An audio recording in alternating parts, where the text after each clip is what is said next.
seek the odd, peculiar, weird experiences. Some minutes ago, no, hold on. There's a car driving by.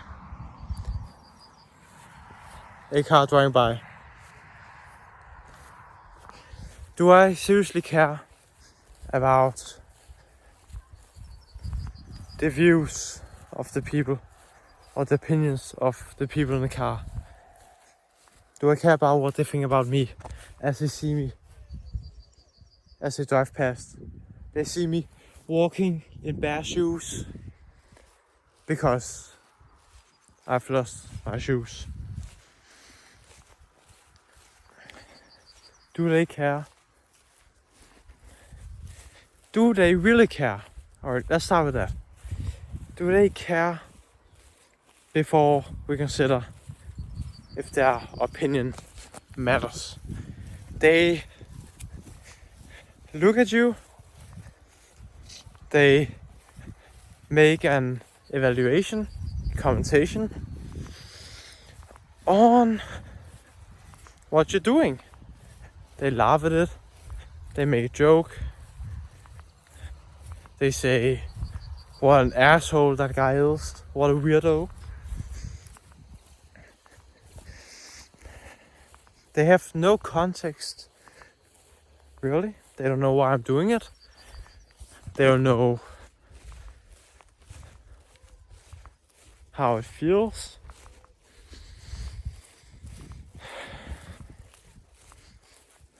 They only see it from the spectator's view. And seriously, would you read a book about the life of a World War II soldier if the researcher hadn't been one themselves, hadn't interviewed or read about anyone talking about their experiences, having no real information, experience regarding being a World War II soldier? No, of course not. They aren't really credible then.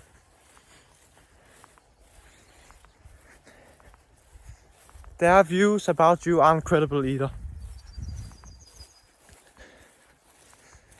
They will forget about you after they tell the joke or say something bad about you that you don't hear. After that, seriously, they can drive 50 meters and then have forgotten all about you. Or they can drive 10 kilometers more and still laugh about you and then forget about you.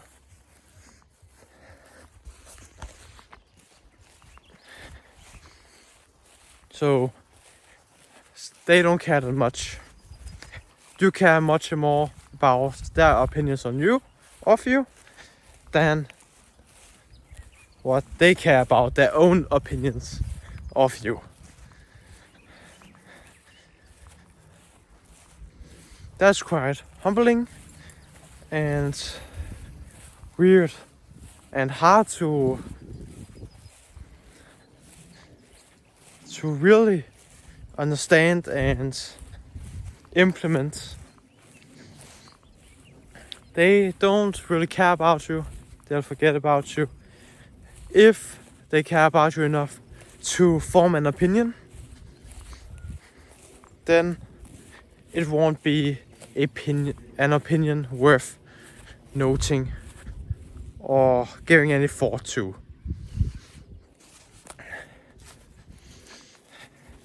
Now, let's tie that into the concept of searching and desiring the odd and weird experiences, like walking bare feet in the countryside next to a sewer.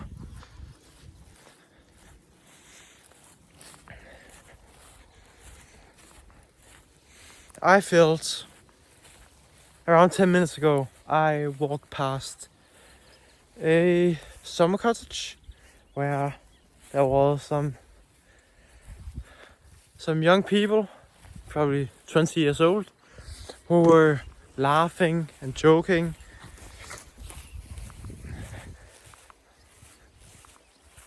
playing loud music.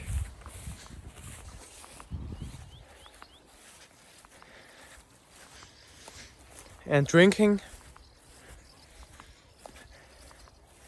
And I asked to myself, who is living a more fulfilling and noteworthy life? Is it someone who is partying and drinking, listening to high music with all their friends and laughing and having fun? Or is it the guy who is walking alone with his dog at 8 p.m. in the evening with bare feet next to a sewer?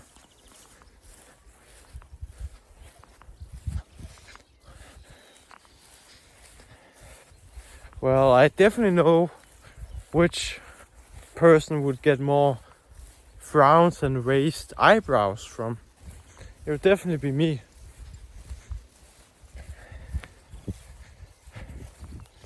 But this experience to me is peculiar, special.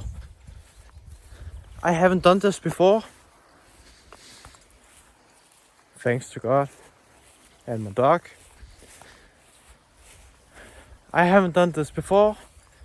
The people who are drinking and partying, they have done it before or will do it again.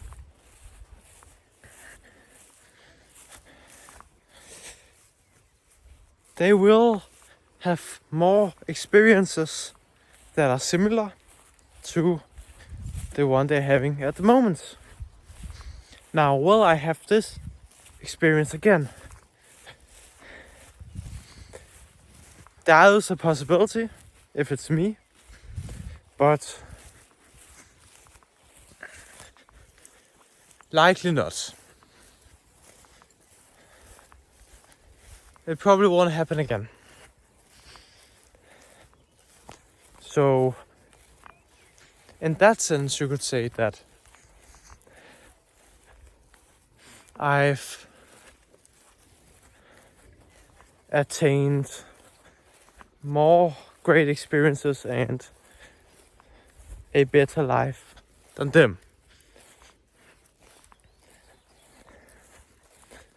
Now, it ain't really fair to compare this to drinking, because drinking is bad. It harms your body. And this is a positive thing, really. I guess I'm not freezing, and I'm being grounded with the ground. I'm seeing the beautiful landscape, and I have peace in mind. And I'm giving this gift of my attention and time and presence to my dog. Or I guess not presence really, but I'm attentive towards him, and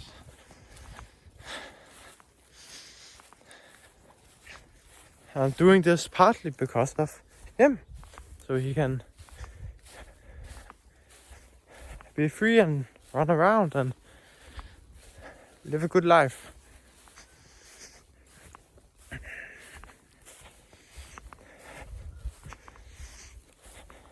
There's the whole talk about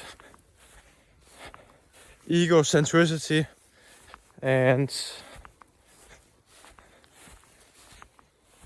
then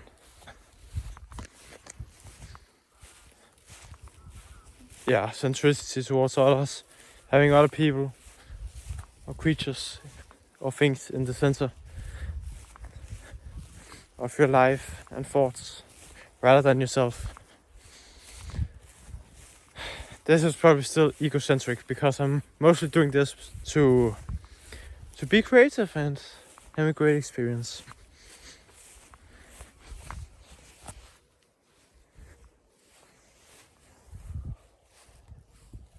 Hold on.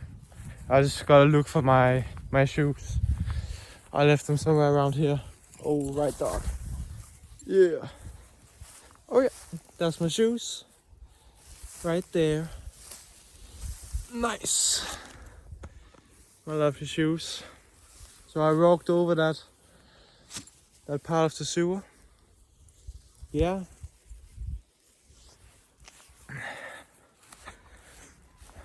And then forgot my shoes.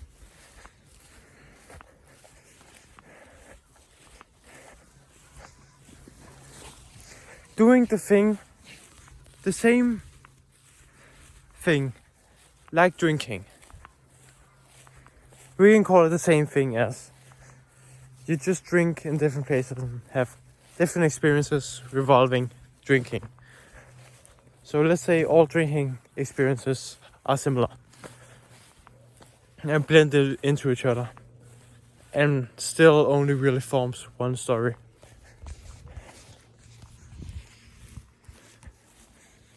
Or narrative. Compared to this, one single experience that creates one narrative only. That sounds like a good deal. One experience, one narrative compared to 100 experiences and one narrative. That's a good deal. Doing the art may feel weird, and you will feel odd yourself because you have been conditioned to what is normal and conditioned to societal and cultural expectations and norms.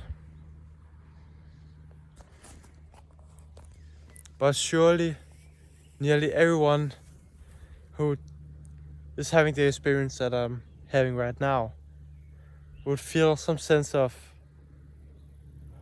fascination and thankfulness towards yourself and towards God,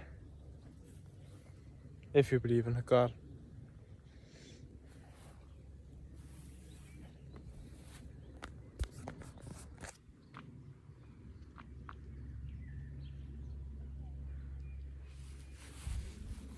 You know what? I'll keep my shoes in my hand and keep walking on the ground barefoot. Because I'm odd. No, I'm not odd. I'm Oliver.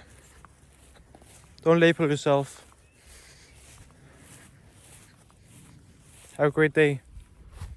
Hope you derived something, extracted something from this video. A bit of a mess. A very spontaneous video. Have a fantastic day. God bless you. Goodbye. Be weird.